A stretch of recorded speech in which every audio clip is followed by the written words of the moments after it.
बहुत फैला हुआ मैदान था जिसके बिल्कुल बीचों बीच एक पुराना और घना पेड़ सदियों से खड़ा था।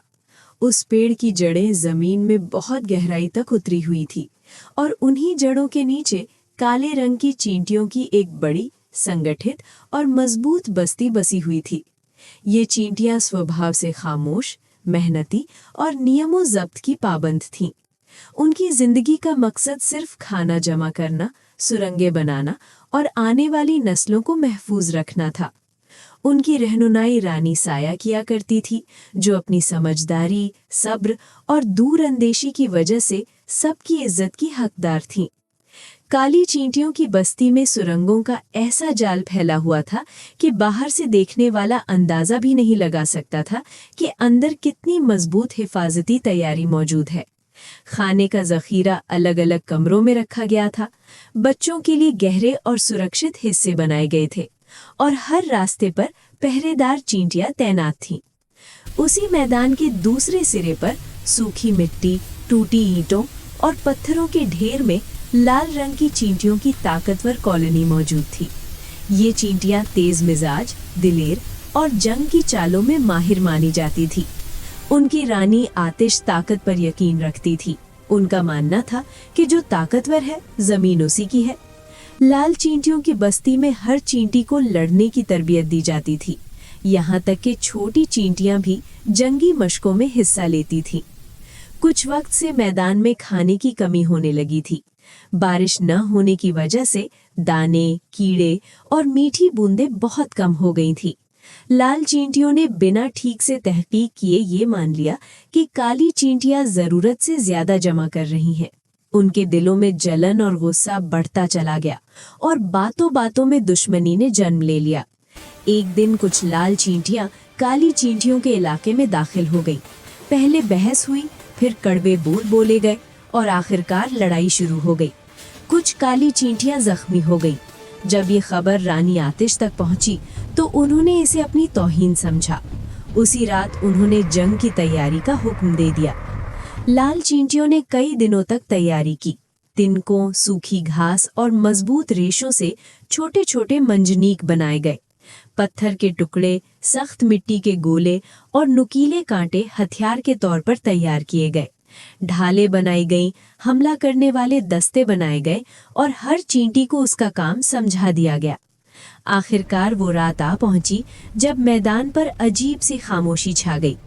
चांद बादलों में छुपा हुआ था और हवा में एक भारी सा एहसास था। अचानक लाल चींटियों की फौज हरकत में आई। मंजनीक आगे बढ़ाए गए और बिना किसी इत्तला के पहला हमला कर दिया गया। पत्थर के गोले हवा में उड़ती हुए काली चींटियों की बस्ती पर आ गिरे। सुरंगों के मुंह बंद होने लगे।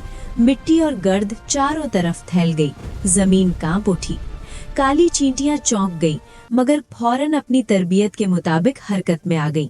बचाव के जाल तान दिए गए, अंदरूनी रास्ते बंद कर दिए गए और बच्चों को गहरे कमरों में पहुंचा दिया गया। काली चींटियों ने भी पलटकर वार करना शुरू कर दिया।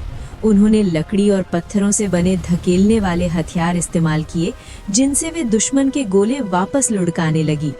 जमीन के नीचे बनी सुरंगों से अचानक हमले किए गए। नीचे से निकलकर वे लाल चींटियों की कतारों को नुकसान पहुंचाती और फिर गायब हो जाती। जंग और भी तेज हो गई। लाल चींटियों ने नुकीले कांटों वाले हथियारों से जाल काटने शुरू कर दिए। घूमते हुए पथरीले हथियार चलाए गए जो सामने आने वाली हर चीज को तबाह कर रहे थे।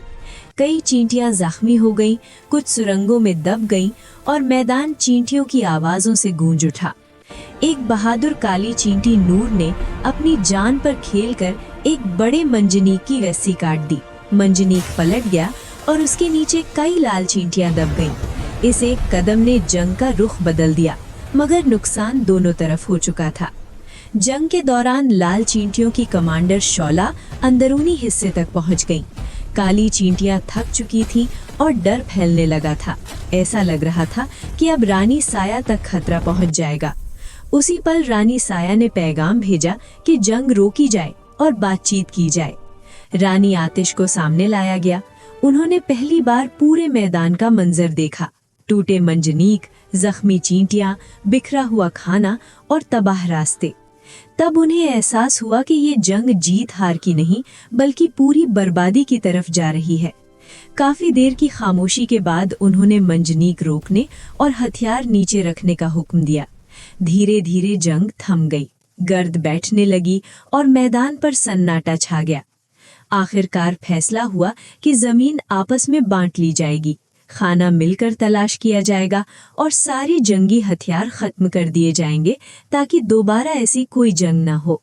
दोनों कॉलोनियों ने एक दूसरे के जख्मियों की मदद की और रास्ते साफ किए। अगली सुबह सूरज की रोशनी मैदान पर फैल गई। जहां रात को जंग थी वहां अब ताउन था। चींटियां फिर से मेहनत में लग गईं, मगर अब उनके दिलों में नफरत नहीं बल्कि समझदारी थी। इस जंग ने सबको ये सबक दिया कि ताकत, मंजनीक और हथियार थोड़ी देर की जीत दिला सकते हैं, मगर असली कामयाबी अमन, अक्ल और इत्तेहाद में है।